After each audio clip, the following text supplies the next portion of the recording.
Hello, wonderful souls. Welcome to Guided Space Podcast. My name is Jessica, and I'm a twin flame and spiritual coach.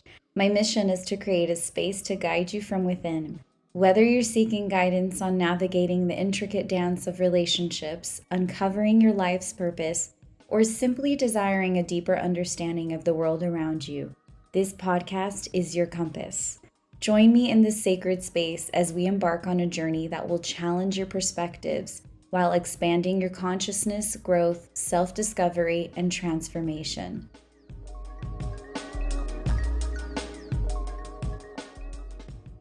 Hello, everyone. Thank you so much for being here. I am your host, and I am also known as Guided Space on TikTok and Instagram. On today's episode, we are going to be talking about a topic that not everybody is open to talking about because it can be very much frowned upon.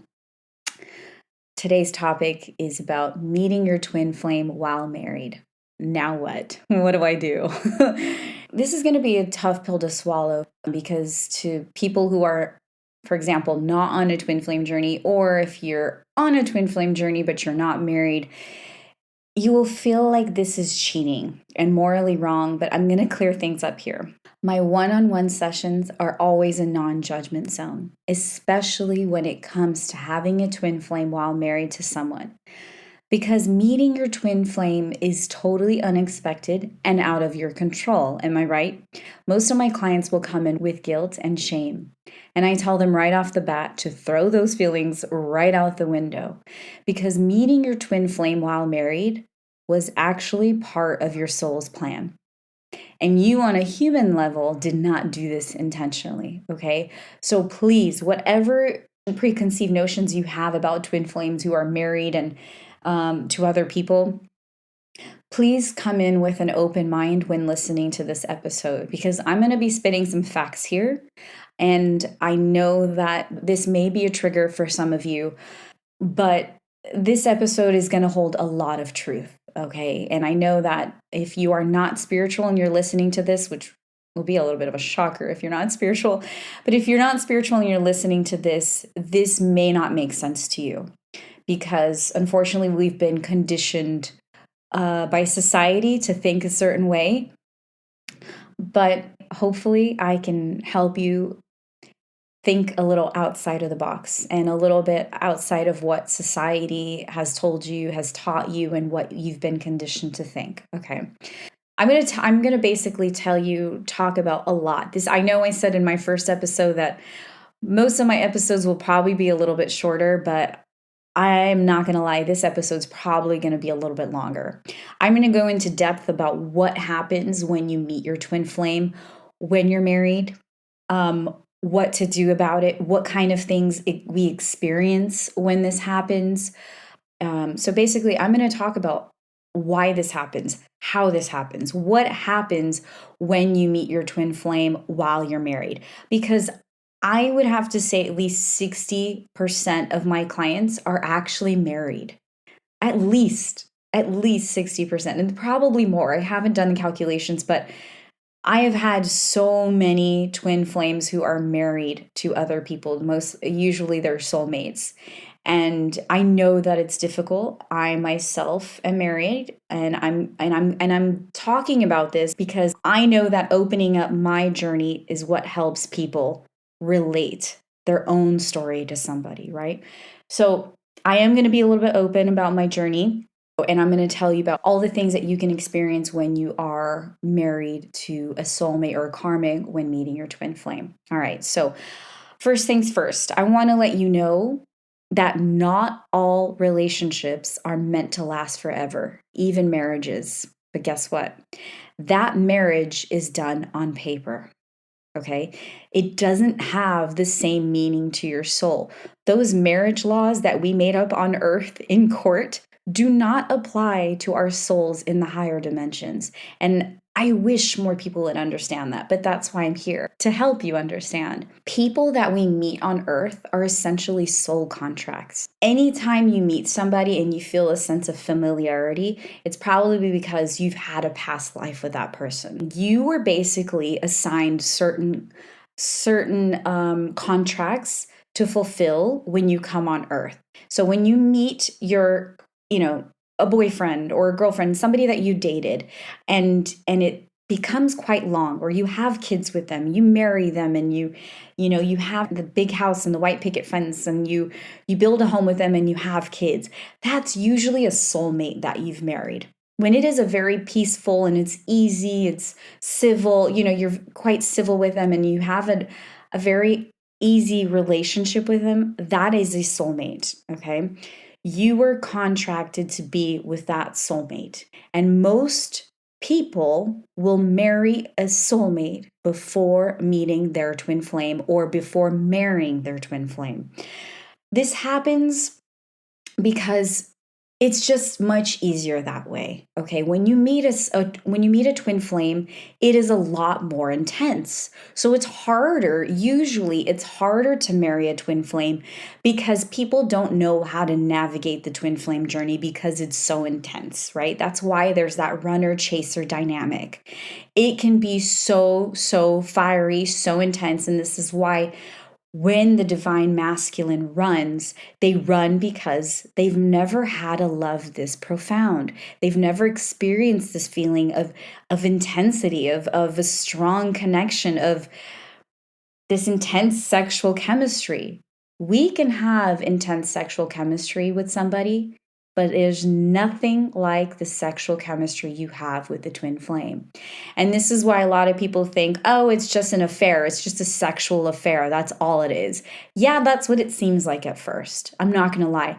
That's what it seems like at first. It seems like very intense, heated sexual chemistry. But then you throw other things, other factors into it, why you can't stop thinking about them, why you feel at home with them. All of my clients tell me that they feel at home with their twin flame. It's no coincidence.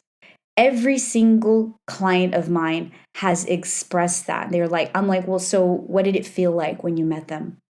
And I got to be honest, 99% of my clients will say it felt like home. That is your soul speaking.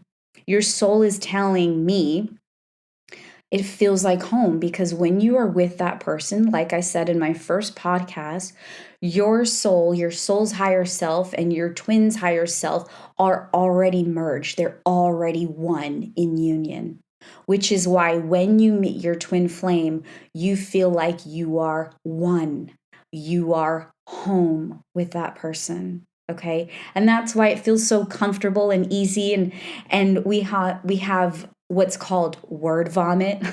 Everything just kind of comes right out of your mouth and you're like, why did I just say that? I wasn't supposed to say that, because that's your soul talking to them. Your soul recognizes your divine counterpart, and that's why you're so comfortable speaking to them the way that you do, right? That sexual energy just flows right out from day one, and you're like, okay, this is weird. I don't normally talk to somebody this way. How did that just happen? It happens because it's soul recognition. And that spark that lives within twin flames, yeah, it comes across as very sexual, because on a human level, that's what it is. But it is beyond the sexual energy. It is way beyond that. It's just on a human level, that's what we feel it as. We don't know how to explain it any other way. So basically, you feel that sexual energy exchange before sex even happens. Let me tell you.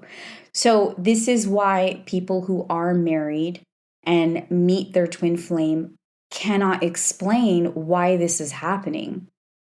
It's hard. They feel morally wrong because, well, they're married to somebody else, right? They're married to someone that they don't have this sexual chemistry with. And so in the 3D mind, the way that society has basically brainwashed us to feel and think, we're not supposed to cheat. We're not supposed to be with somebody else. This is wrong. We signed paper till death do us part. And then we feel guilty. But then we feel, well, but I don't feel guilty because this person is what feels right. It doesn't feel wrong. This feels right. And I know this is going to come across so wrong. To those of you who are not experiencing this, no one will understand this this concept of the twin flame unless you're experiencing this. And it sucks because, trust me, I've tried to explain this to so many people, especially my mother. My mom knows about all of this. My husband knows about this, okay? My husband, surprisingly, was the most understanding of all of it. It's wild to me. And that's what happens when you marry a soulmate. Your soulmate knows. Your soulmate knows. But I'm gonna get to how I got to this amicable separation with my husband and what goes down when you do meet a twin flame while married and everything. So, like I said, I go a little all over the place. So when you meet your twin flame, it's not intentional. It's not expected. It's so out of the blue, right? And that's what makes it crazy is like, you don't want to have an affair. You don't want to cheat on your spouse. But your soul, you're feeling it in your heart and in your gut, not in your mind, okay? Because that is run by your ego. You are feeling it in your heart, in your soul, that this person feels like home to you. But then your mind, your ego mind is telling you, nope, this is wrong. You are married to someone else on paper. What are you doing? Yet your heart and your soul are telling you, I don't care. This feels right. Why does this feel right? If it's so wrong, why does it feel right? And it's brutal. It's so brutal. It's so hard to explain this to somebody else with the 3D mind. But yeah. So what happens? You meet this person and it shocks you, just like with any regular twin flame journey. You go through the same things. But it's hard for people who are married because they can't just up and leave their spouses, and they can't, most twin flames may not want to cheat. Although I've had some twin flame clients who have had the affair. They went home run. They went home run and they had the whole sexual experience. And the problem is, I don't recommend that because when you do that, you are creating karmic debt. I know that it's so passionate and fiery and it's very, very hard to resist. Having an affair, yes, it is your right to be, this is your other half. On a soul level, this is your other half. However, you still have to finish your soul contract with your spouse on earth before you go and have a union or a relationship with your twin flame. Okay. Otherwise, that creates karmic debt. So please be careful. Guys, if you are a twin flame and you are married, you're still married to somebody else, please be mindful. You guys got to remember, this is, yes, I know you're thinking with your heart and there's so many emotions involved, but please try to think about your spouse's feelings also. Another thing that happens when you meet your twin flame is when you're married, is when you're going through dark night of the soul. And this is gonna, like I said, it's gonna be a big pill to swallow. It's a very huge, hard pill to swallow. Okay, this episode is a lot of truth bombs that some people are not gonna be willing to accept, are not gonna like, but I have to tell the truth. I have to speak the truth. That's just how I am. As my twin said, I'm as real as they come. And it's true. I like to speak the truth. I like to speak at least my truth where I'm helping people. I'm giving you guys information. So one of the big things that happens, and this is how you know this is a twin flame and not just a regular affair. Because you could easily have an affair with somebody. Let's say you're married, and I don't suggest you do this, but let's say you have an affair with somebody who's not a twin flame. Okay, let's say you're married and you cheated on your spouse with somebody who's not a twin flame. You are most likely gonna go back to your partner, gonna go back to your spouse and feel some sort of guilt, right? You're gonna feel some sort of guilt. You're going to feel shame. You're going to feel horrific. Now, let's say you meet your twin flame and you're having an emotional affair or even a physical affair. But let's say you're having some kind of affair. You met your twin flame, sparks are flying. You don't know why you can't stop thinking about this person. The obsessive thoughts are through the roof. You go through dark night of the soul. okay, which I spoke about in my previous episode. You go through dark night of the soul, the whole ego death, uncontrollable crying, sadness, you feel like you're going crazy, etc., etc. Okay? What happens after? You then feel guilty, not because you cheated on your spouse. You feel like when you're with your spouse, that you're cheating on your twin flame. That is the hard pill to swallow. It's sad, but it's true. So most of my clients, and I'll be honest, this happened to me. I've never slept with my twin flame. There I'm being an open book. I've never slept with my twin flame, never kissed, nothing. So twin flames will cry when they're having sex with their spouse because they feel wrong. They feel, because it is their soul. They're having a spiritual awakening. After that dark night of the soul hits, your spirit becomes awakened. And therefore, you are now more tapped into your soul, your spirit, which is why you feel like crying when you're having intimacy or sex with your spouse. And you cannot explain it. You feel like you are cheating on your twin, even if you've never been intimate with your twin flame. That's how crazy it is. That's how intense the twin flame journey is. And this is how you know that person is a twin flame. You don't ever get that feeling when you have an affair, you cheat on your spouse with somebody that's not a twin flame. No, you might think about that person when you're having sex with your spouse if you cheated, right? But you don't go as far as feeling like you're cheating on that person if you're having sex with your own spouse. I mean, how crazy does that sound? To the 3D mind, I'm sure that sounds ridiculous. But it's not ridiculous because it's that common. That's how I'm able to speak on this subject, on this matter, because it's that common.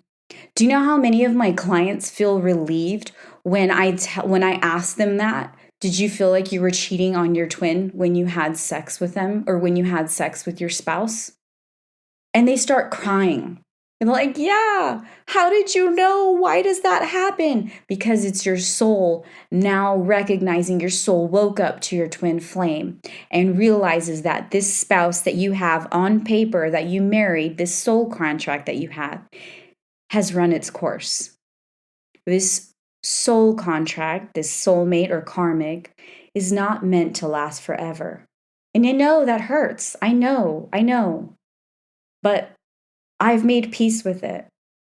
I didn't want to have that feeling. I didn't. I tried to be rational about it. I tried to move on. I tried not to think about my twin flame. I tried to keep telling myself and pray, but God, I'm married.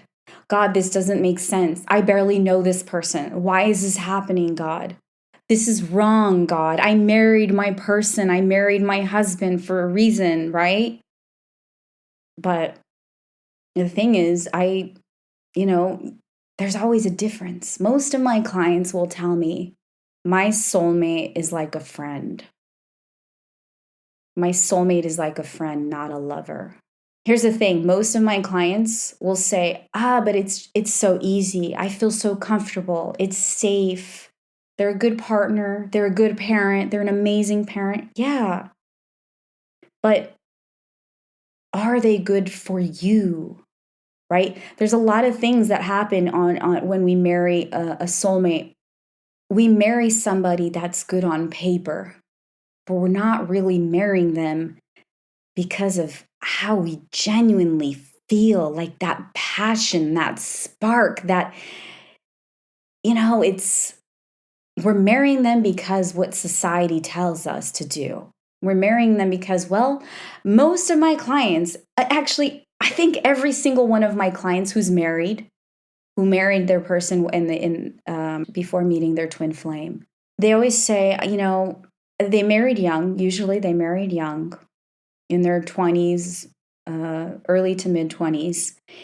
And then it's like, well, I was getting close to 30 and then I got to have kids. And so it's like you're settling. You're settling. So you marry this person that seems good on paper. And it's like they have all of these qualities checked off.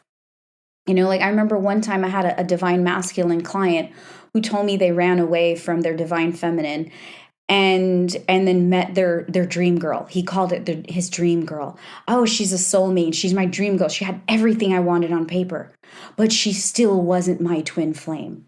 I didn't have that fiery, that passionate chemistry that I had with my twin flame. And he was crying for months because he didn't know how to handle these feelings of wanting to be with his twin flame, with his soulmate. He wanted to be with his soulmate, but yet he couldn't get over his twin flame. It's brutal. The stress it does to your body when you know that you found the person and yet you're with somebody else. People think that it's just an affair. People think that we choose this. We don't. If we could choose this, we would choose to be with our soulmate. But the problem is your soul is telling you not to be with your soulmate anymore, that your relationship has run its course. And I'm not telling you to go and leave your spouse for your twin flame. I'm not telling you to do that at all. I'm just telling you that this is so common and this happens. We meet our twin flame and it wakes you up to do what's best for you. I'll be honest, I love my husband to death. He's my best friend. But we've fought for many years. And this was no secret. All of our friends and everybody around us saw it. It was embarrassing. But we had a lot of love for one another. Okay. And the reason why I'm able to speak about this publicly is because my husband knows all of this. There's no hiding. He knows about my twin flame. He knows about everything. We are separating. Although he didn't want to, but I couldn't handle it anymore. So I was unhappy for a long time, but I was trying to see if I could make it work and trying to force something that wasn't working. I was trying to make things work because of what society kept telling me. I was trying to make things work for the sake of my family. I was trying to make things work for the sake of, well, hell, not starting all over again, not breaking up my family. Where am I going to go? What am I going to do? Is this going to hurt him? I don't want to hurt his feelings. I don't want to hurt my family's feelings. I don't want my friends to think of me less. I don't want to be single again. I don't want to go through a divorce. I don't want to deal with splitting up our finances and who gets what. It is a lot to handle. It's like you're thinking of so much, right? Like I thought about this for a couple years now. Okay, but meeting my twin, and this is what the twin flame does, right? Your twin flame pushes you to do what's in alignment with your soul. It doesn't mean to be with your twin, but it's pushing you to do what your soul needed you to do. Okay, so my twin didn't push me to leave my husband for my twin. I did not leave or ask my husband for a separation to be with my twin at all. And that's out of the question. Meeting my twin helped me get in alignment with my soul. It helped me find my passion, helped me find my career, helped me set boundaries, it helped me find self-love, helped me do all those things. And one of those things was setting boundaries with my husband, speaking my truth with my husband, telling him I no longer accepted such and such behavior, telling him I no longer could deal with XYZ and that we just weren't a good fit anymore. And I was no longer going to sacrifice my happiness for somebody else or because it's what society tells you to do. Right? My mom kept pushing it on me. But honey, you have a child together. But honey, what about your husband? What about your husband's feelings? What about my feelings? What about my feelings? What about my happiness? What about my love? I am not living my husband's life for him. I am living my life for me. I don't control how somebody feels. I am not in charge of how somebody feels. And it's so sad how people think they have the right to tell you how you should live your life and how you should live your marriage. Marriage doesn't have to end brutal, guys. A divorce doesn't have to be ugly. And I've learned that through my own experience. My husband and I are ending things so amicably. We have become best friends. He knows I love him and I'm not in love with him. Okay? It was hard to say that at first, but it had to be said. I couldn't hold it in any longer. Here's the thing, guys. What happens when you are married to your soulmate or a karmic and you meet your twin flame? Your twin flame, like I said, will spark you to do what's right, what's in alignment with your soul, right? So finding your purpose, your career, your dreams, speaking your truth, finding that self-love, loving yourself unconditionally, your spirit awakens. And it sucks. I understand. It sucks that it takes your twin flame to do that instead of your soulmate. Because I have a friend who's on the twin flame journey. She doesn't want to be on the twin flame journey because she's happily in love with her soulmate. But she recognizes the things that are wrong in her marriage and she can no longer fake it anymore. You just can't fake these things anymore. And everything is going to come to surface that needs to be removed from your life. This is why I said in my last episode, so many relationships break up when you are in the twin flame journey because you're not on the right path, guys. Like, your soul is literally telling you what to do. Your soul is pushing you and telling you this is why you go through an ego death. This is why you spiritually awaken and suddenly you feel called to do these certain things because you're not meant to do what you were doing before, or you were not to be in the relationship you were in before because it could be toxic, or it could just, you're not growing from it. Your soul contract has run its course. It has run its course. And I know, every time I say that, I always feel bad. But the thing is, like, look, that's the reality of it. It sucks because I know for so many of us, we're with a wonderful soulmate and we don't want to hurt them. We don't. I will never forget the day that I told my husband that I wasn't in love with him. I was beating myself up for it, but I couldn't hold it in anymore. This is the thing that happens is, like, when you are with a soulmate or a karmic and you meet your twin flame, your soul is going to tell you what's wrong and or that there's something wrong. And what happens? You suddenly feel tense. You suddenly feel like you're suffocated. You suddenly feel like you can't breathe and you start taking it out on your spouse. Why? Because you're not speaking your truth. That feeling of suffocation and that anger, that is your throat chakra that's blocked. That's why you feel angry and start lashing out on your spouse, even though your spouse is being so loving to you. Because you're not speaking your truth. That was happening to me. I was like so tense. At the moment I told my husband why I couldn't sleep with him anymore, because I was crying all the time, because it felt wrong, even though I couldn't explain that to him. I just said, look, on a soul level, it feels wrong. I cannot explain it, but it feels wrong. And then I told him, I love you, but I'm not in love with you. That hurt me as much as it hurt him, I guarantee it, because I did not want to hurt his feelings. I didn't. Nobody wants to hurt their soulmate's feelings. And then, we decided to do therapy. Well, let's get, he wanted to give therapy a go. Let's give therapy. Let's see if we can make you fall back in love with me. I knew it wasn't possible, but I had to give it a shot. I knew I had to at least say, well, at least we tried. And at least if I don't fall back in love with you, then we can at least fix our issues that we have in our relationship and make it stronger to where if we separate, when we separate amicably. So that is one of the things I highly recommend you do. Even if you know you don't want to be with your spouse anymore, go to therapy. It did wonders for my relationship with my husband. Even though we're not, we decided we're going our separate ways, therapy did wonders because it helped us mediate what we wanted to say to one another. There were things that I wanted to say to my spouse a long time ago, but I couldn't. I was always afraid. I was always afraid of hurting him. I was always afraid it would lead to a big fight. Because, like I said, we would argue a lot. And I couldn't handle that. I hate confrontation that leads to blow up fights. I hate fighting. I'm a peacemaker, okay?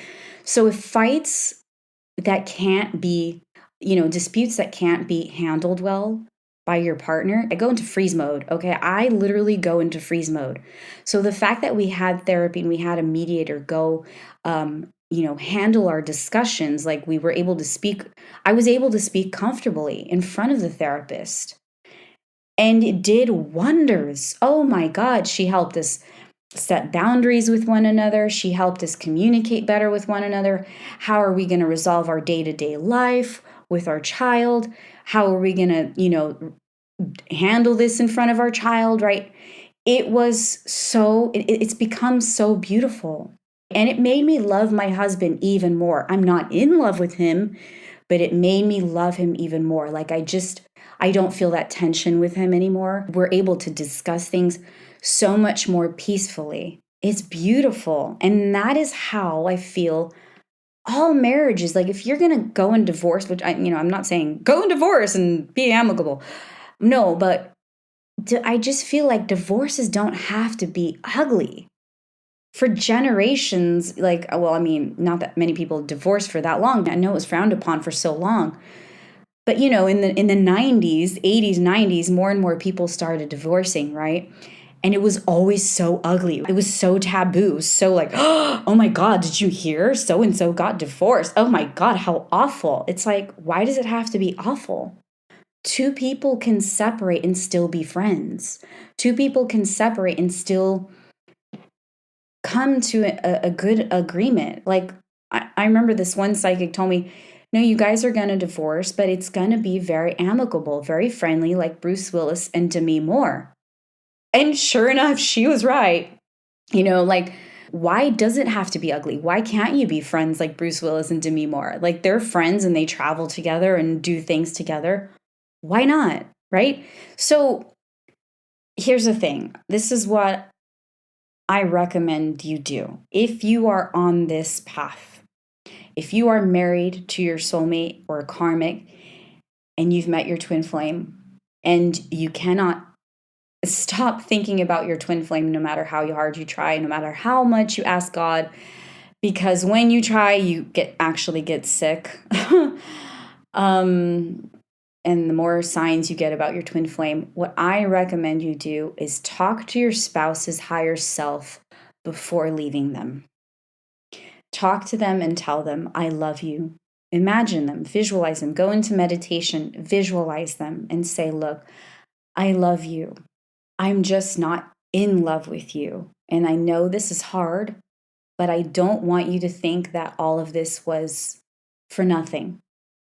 I love what we've had. I love what we've grown. I love our children together that we've had together. For example, if you've had kids together, I love the home that we've created, the things that we've done together, the fact that we've traveled, etc., etc., etc. Tell them from your heart how you feel. Come from a place of compassion to your spouse's higher self. And then when you feel ready, when you are at a place where you are ready, such as you have your career in order, you don't have to have everything already set up and ready to go if you were to divorce. Divorces are not overnight, guys. A lot of clients get really, really scared. I was really scared of telling my husband that I wanted to separate because I'm like, oh my God, but where am I going to live? What if he gets mad and takes my daughter away? Where am I going to go? Am I going to move back to California? Am I going to stay here? Am I going to, what will people think? Well, I'm not working. I had all of these things running through my mind. But the thing is, divorces are not overnight. It takes time. So it doesn't have to be rushed, but you have to at least speak your truth. You have to at least be in alignment with your soul and get the ball rolling if this is what your soul wants.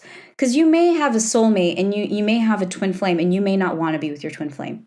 You may not want to leave your soulmate, okay? There are some clients of mine that are like, no, I'm not ready to leave my soulmate. We're in a really good place.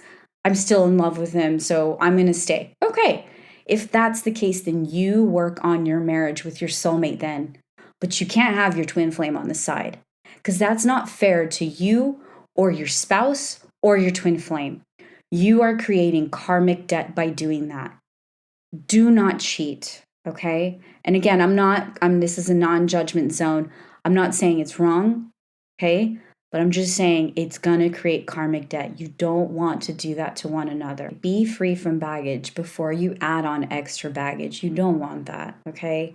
You want to start from a clean slate. So I know it's hard, especially to twin flames who are in constant communication and they see each other all the time. It's like especially for twin flames who are married and they work with their twin flame. Oh God, it is so brutal.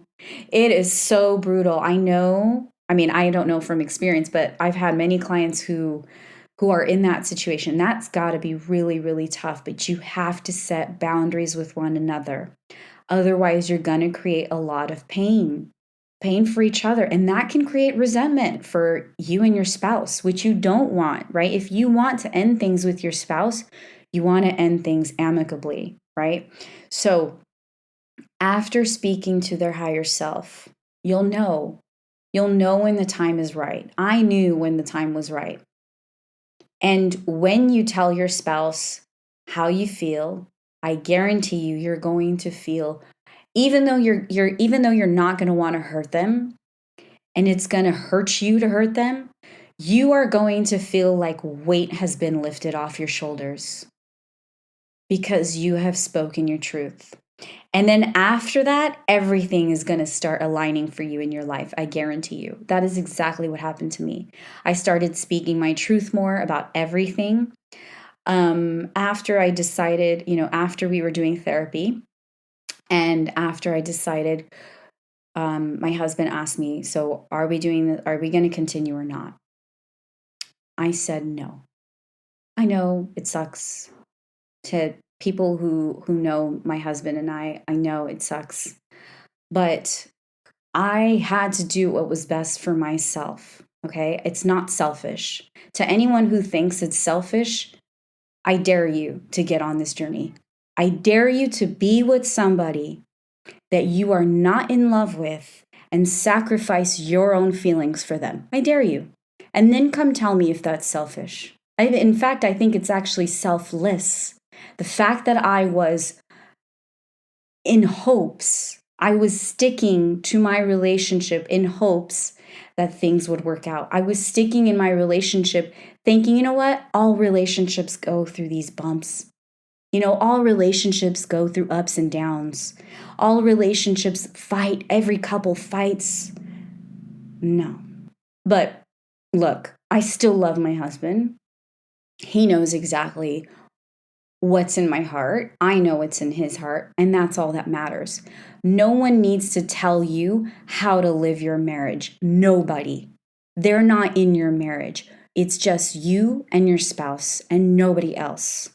What matters is you are speaking your truth. What matters is you are in alignment with your soul and you are not sacrificing your feelings for your spouse or for the sake of your family. You are here to live your life. You are here. This is your soul contract. Okay, you came on earth to live your life. You didn't come on earth to live a life or to live somebody else's life. You didn't come on earth for the sake of somebody else. Life is too short to be unhappy. And I guarantee you that a child would much rather see their parents happy separated than miserable together. I guarantee you. I've had people tell me that they wish that their parents would have split up when they were little, which sounds crazy, but I mean, think about it. When a child is is brought up in a home that is unhealthy, it is very toxic when parents are constantly fighting. They don't want to see their parents together. They'd rather see their parents happy and separated away from each other because they're constantly fighting. I mean, luckily, my husband and I got to a place where we don't fight anymore, but it literally took us to say, hey, we're splitting up for us to not fight. It got to the point where my daughter, who's now 5, when she was like 2 years old, I remember this, maybe even 1, because my daughter started talking really early. 1.5, 2 years old, and she would say, stop, stop, stop, stop. She hated seeing us fight. And I would always tell my husband, honey, this is not safe. This is not okay. I don't want our daughter to see us fighting. I don't want her to see us like this. It is never okay to be in an uncomfortable and an unhealthy relationship. You may have so much love for one another, but if you are constantly fighting and you're just trying to stick it through for the sake of being in a family together, that is not going to end well. I guarantee you. Children would rather see their parents split up and happy, as long as they're happy, than to be stuck in this toxic home with their parents always fighting. Who wants that for their children? Nobody. Your child is going to end up needing therapy and going to heal from the trauma that they endured in that home, in a very toxic home. Just today, I was talking to a girlfriend of mine and I was telling her how, my situation with my husband. And she goes, I'm so happy for you. I'm genuinely so happy for you that you are feeling free and that you are doing what you've been wanting to do. And she said, I just wish that my mom got to do that too. How sad is that?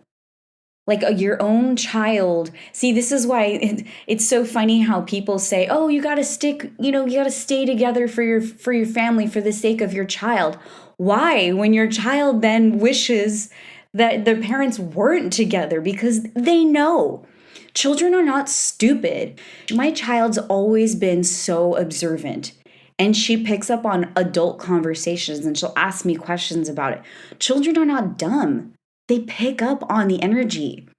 They pick up on when parents fight and why they fight, and they don't want that. Staying in an unhealthy relationship for the sake of your child is one of the worst things you can do, because a child will grow up in remembering that they grew up in a very toxic and unhealthy home, wishing that they didn't. Kids don't want that. So I hope that you guys get that out of your mind, that you should stay in a relationship for the sake of your children if it's toxic and you're constantly fighting. Believe me when I say, and I've had multiple people tell me that they wish. It's not just my girlfriend who told me this. I've had several tell me, I wish my parents divorced when I was young so that I didn't have to see them. I didn't have to grow up seeing them fighting all the time because it was so annoying. But the thing is, we're so conditioned that, oh, I got to stay in my relationship for the sake of my kids.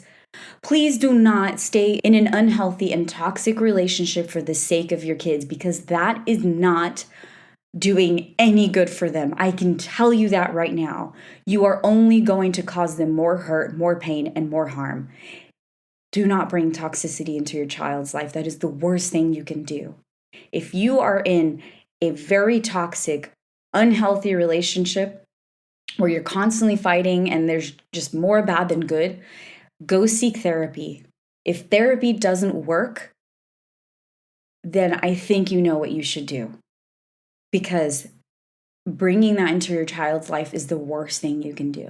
You guys need to remember that, because I know a lot of you battle with that guilt and that shame. And, well, I married this person, so now I owe it to them. I have to be with them. And we made a promise to one another. We made a vow under oath, under God. Did you really marry that person for the right reasons? Or did you marry out of settling because, you know what, that person was good on paper?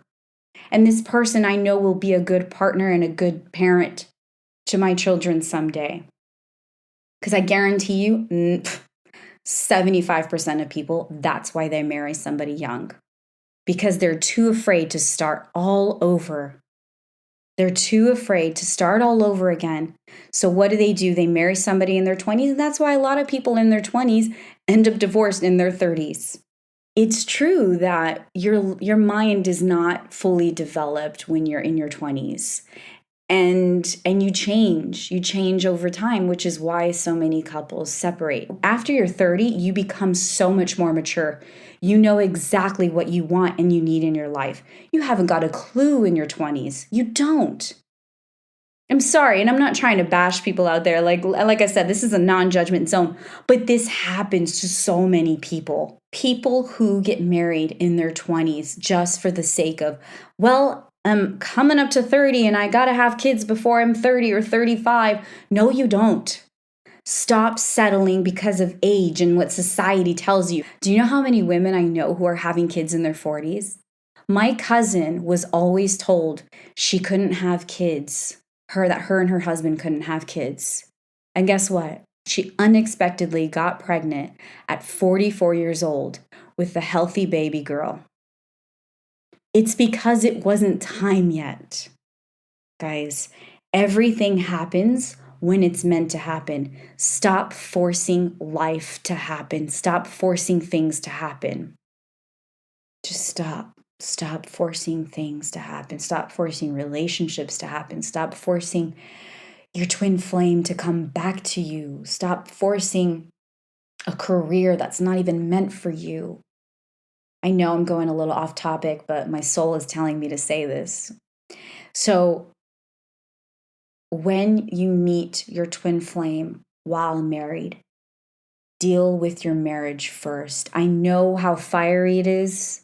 I know how intense it is. It is your soul's other half, which is why you feel so pulled to them. But deal with your marriage first. Your twin flame will always be there, okay? I highly recommend therapy to mediate, even if you don't plan on being with your spouse. I highly recommend therapy to mediate your relationship and your separation, to end things amicably. It is the best for two people, especially when you have children. Especially when you have children. You do not want to carry resentment in your marriage or in your separation when you have children. You do not want your child to see two parents that hate each other, because that is going to create trauma for your child. That is going to create so much tension for your child that your child then will have to go to therapy for that. Okay? My husband and I are so loving to one another, and we show our daughter what love is. Okay? We're not kissy and lovey-dovey, but we show that we still care about one another. And we show that to her. So she knows what love looks like. And she knows that two parents who are not going to be together will still have love for one another. You could still have love and be friends, right? That's what matters. And the other thing that I really wanted to talk about is don't try to rush it. Don't try to rush it, because you guys have to remember, this is a grieving process. Divorce is like death and rebirth. You are literally, there's a part of you that's dying, okay? And I know it's hard for so many. You all have to go through this grieving process and this death process, and you're basically being reborn and starting all over again. It's 1717 right now. I always see 1717. You're starting all over again. And be gentle with yourself, and don't come from the ego when handling this separation. I remember when telling my spouse I wasn't in love with him, the first thing he did was take off his wedding band. He was so upset. He said, well, fine then. If you're not in love with me, then. And I get it. I wasn't upset with him. I understood completely his anger and his frustration, why he did that. I get it. You feel like you're not, like you married somebody who's not your spouse. You feel like you don't even know the person anymore. I get it. Let your spouse get upset. Now, don't let them hurt you. Don't let them hurt you, right? But let them be in their feelings. This is hard. You have to if you are on a twin flame journey and your spouse is not, you have to put yourself in their shoes. Try to put yourself in their shoes and from their perspective. What are they seeing? Wow, the person I'm still in love with is no longer in love with me. My heart hurts. How do I deal with this? How do I handle it? So they're probably going to be very angry at first, very upset. And then they're going to come to you and they're going to want to work things out. They're going to cry. They're going to want to make things work. But you have to stick to your truth. And you might get sucked back in. There's a lot of back and forth. Am I making the right decision? Is this the wrong decision? But this person is so comfortable. It's so easy being with this person. What if I'm making the wrong choice? Because then you start thinking, well, am I leaving them for my twin flame? What if things don't even work out with my twin flame? You're not leaving them for your twin flame. I hope not. I sure hope not. You're not leaving them for your twin flame. You're leaving them because your soul contract has run its course. You no longer feel in love with your soulmate or with your karmic. And you cannot force love. You can't. You cannot force love. I don't care how much therapy you go to. Those feelings, you can't force it. You can't. I've tried, guys. I've tried. It made me love my husband more. I'll tell you that. It made me love and respect my husband much more. But I wasn't in love with him. I still didn't want to make love with him. I saw him as like a very close best friend. And that's how a lot of my clients see their spouse, their soulmate, like a very good best friend. And I see that. I can see that in the photos too. It's like when I look at people at their photos with their spouses, like you don't see the spark and that love with them. You see a friendship, which is fine. A friendship is amazing, but it's not genuine, romantic, unconditional love. So you shouldn't stay in a marriage just because of your kids, just because of just because you don't want to hurt your partner's feelings. You should stay in your marriage because you want to go all in, because you will fight for your marriage, because you really are in love with your partner. But if you're not in love with them, those feelings are probably not coming back. And I'm sorry to be the bearer of bad news, but it's true. And I'm only able to speak this because this is what I've experienced, and I've coached many, many clients who are on the same journey. And they all feel the same things. Otherwise, I would not be here talking about this. I've been asked by many, many of my clients to talk about this. So now I'm almost done here, but one more thing that I wanted to add. Now, let's say, you are the divine feminine, or even if you're the divine masculine, but let's say you're the divine feminine and your divine masculine is still married. Do not push your divine counterpart to leave their spouse. They need time to process this. And you have to remember, the divine masculine is always a few steps behind the divine feminine. Usually is a few steps behind when it comes to separation with their spouse, with the third party connection. So please be patient.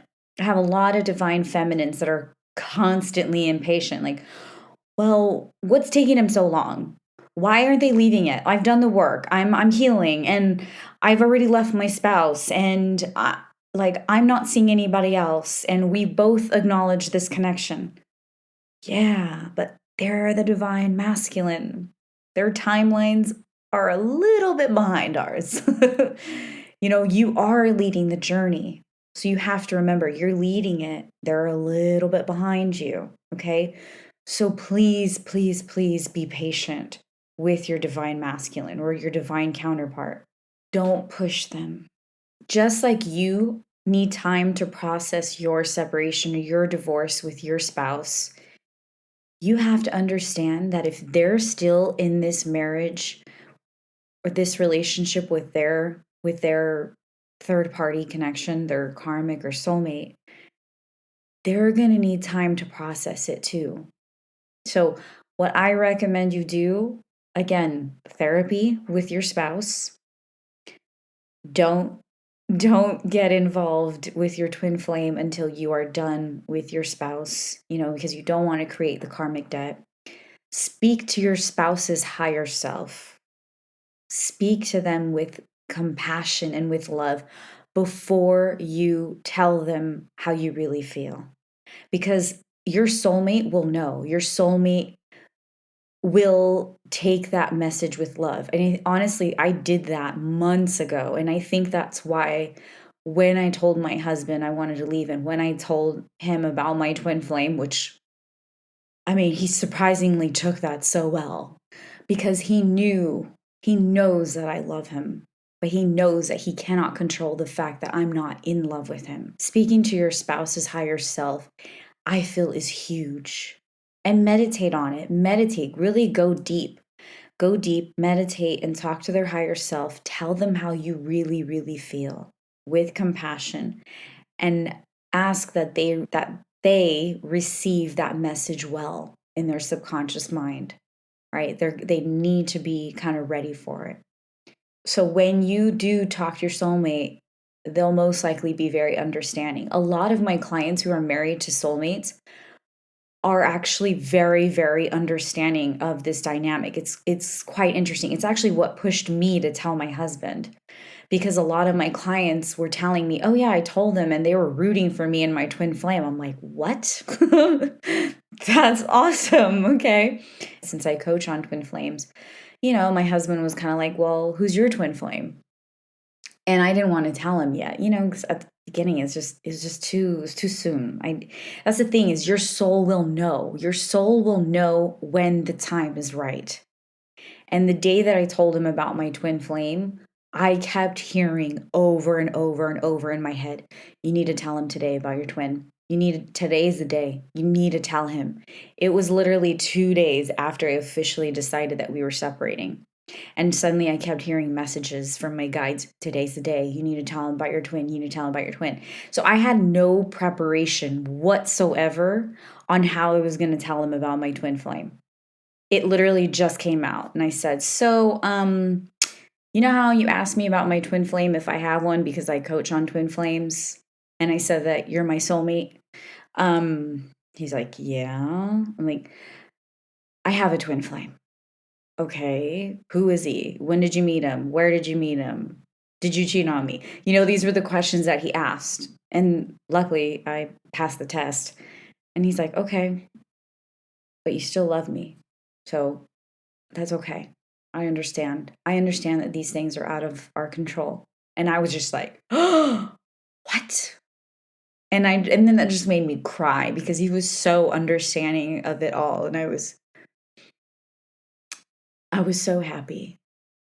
And that's the thing, is when you speak your truth with divine love, you're speaking divine truth and divine love, God is going to assist you. You are going to be guided in the right direction, and your life will just start aligning for you. So, like I said, go to therapy with your spouse to end things amicably. Talk to your spouse's higher self. Tell them the truth when you are ready. And do not rush the process of a divorce, and make sure that you're not getting involved with your twin before that's all done. You don't want to deal with karmic debt and baggage. Okay, you don't want to make things nasty. You don't want to get caught up in a mess, okay? And then let's say your twin is still married. Do not push your divine counterpart to leave their spouse. They need time to process this. And also, another big thing that I want to tell you, let go of that guilt and shame. Remember that deep down, you are not leaving your spouse for your twin flame. You are leaving them for true happiness, for true divine love. Okay? You need to have that self-love first and foremost. And then you can be in union with your twin flame. I do offer coaching sessions for one-on-ones, for for individual, but I also offer coaching for twin flame couples. I have been having a lot of success with that lately. So if you are in union or partial union with your twin flame and you guys just want some guidance because you may not be at the same level or at the same page as your counterpart, feel free to book a session with me on that, or send me an email. I hope you liked this episode. It was highly, highly requested as it was the most voted on the poll on Spotify. I'll be doing more polls or Q&As on Spotify as well. I'm sorry if I did trigger anybody with anything that I said. I know, like I said, that this is a hard pill to swallow. I know this is not easy for somebody who's not on the twin flame journey, let alone somebody who's married and on the twin flame journey. But know that it is way more common than you think. If you don't believe me, go on Quora.com, Quora. I'll include that in the caption. .com. There are a bunch of twin flame communities on there, and a lot of talk about twin flames who are married. So I just feel that this topic is so important because it's not talked about as much on podcasts, I feel like. And being that I'm on this journey and I'm experiencing this and I'm attracting a lot of clients who are going through this, I felt that it was very, very important to talk about. So I hope I covered everything. I just let go. I let loose. Like I don't have anything scripted. I have a few bullet points that I want to talk about, and then I just let my guides kind of talk through me. So I hope that I covered everything, and I hope that I didn't trigger too many of you. It's a very sensitive subject. I understand. Please remember that this is not about leaving your spouse for your twin flame. I know I said this already. I just feel like I have to reiterate that. I don't know why. Take time with it all. Do not rush the process. Everything is in divine timing. I have clients that they're always in such a hurry for this to get the ball rolling. Guys, patience is key. Patience is literally one of the biggest keys on this journey. Especially as a divine feminine, you have to practice patience. You need to be in the state of flow. As a divine feminine, you have to be in the state of flow and the state of receptivity. Your divine masculine will come to you when they're ready. You have to remember that, okay? I really hope that you all flourish. I hope that you all flourish. I hope that you live in your highest vibration that you possibly can. Don't settle for less, guys. It's not worth it. This is your life. So live it up. Live your life the way you want to. With highest vibrations, of course, not in low vibration. You don't want to go and make poor choices and say, "Oh, I'm living my life the way I want to." No, it's not about that. I'm not drinking every night and making poor decisions. No. But when you raise your vibration, you will attract abundance. When you are in the state of gratitude, you will attract abundance. When you are thankful to God and you are in a state of gratitude and love and bliss and peacefulness, you're going to attract all the good things in your life that you need. Live your life to its fullest potential. Go be happy. If it's not your twin flame and it's not your soulmate, at least go be happy with yourself. All right? I am at the happiest I've ever been in my life. I'm recording this on the 8/8 portal today, and I'm literally thriving today. Today I'm just in so much good energy. And I'm so excited. And I want people to live their most potential, their true, and be their truest selves, and be connected to their highest selves and raise their vibration and be happy. Yes, we're not going to be happy all the time. That's spiritual bypassing. That just doesn't exist. We have to have our ups and downs. We have our highs and lows, 100%. I'm not going to go and pretend that I'm always happy. I'm not. But I'm definitely a lot happier now than I've ever been. I am naturally a happy-go-lucky person, but I am the happiest I've ever been because I am living my life authentically. I'm being true to myself. I'm setting boundaries and I'm saying, I'm speaking up for what I think is okay and what's not okay in my life, what I want and what I don't want. I'm not saying yes to everything because if it doesn't feel right, I'm not going to say yes to that. There's no point. Why settle for less? Why settle for anything less than what you deserve? You don't need that in your life. You don't. Like I said, and I'll say it again, life is too short. Life is too short to settle for anything less than what you deserve. Go live your dream life.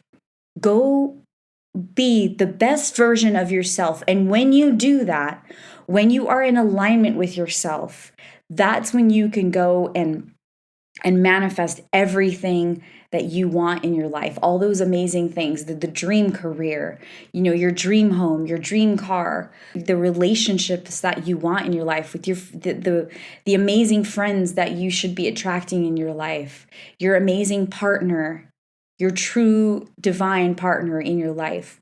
Once you become abundant in your life and you love yourself and you are raising your vibration and you are living your life to its truest potential, you can have anything you want. I guarantee you. It can take time, but it all starts with you. You have to become the best version of you. You have to raise your vibration. And when you do, that's when you can have your dream partner. So again, I hope you all liked this. I was really, really excited to do this podcast, this episode. And next, I will be talking about the differences between soulmates, karmics, and twin flames. What are the differences? And I think that's going to be a pretty good episode as well. But yeah, thank you so much. Stay tuned. Have a wonderful day. God bless.